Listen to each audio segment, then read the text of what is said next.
शुभं करोति कल्याणम् आरोग्यं धनसम्पदः शत्रुबुद्धिविनाशाय दीपज्योतिर्नमोऽस्तुते।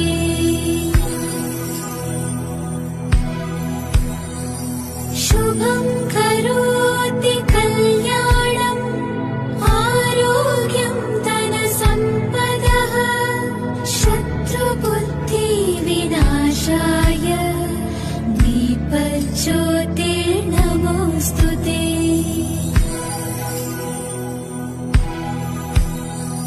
शुभं करोति कल्याणम् आरोग्यं धनसम्पदः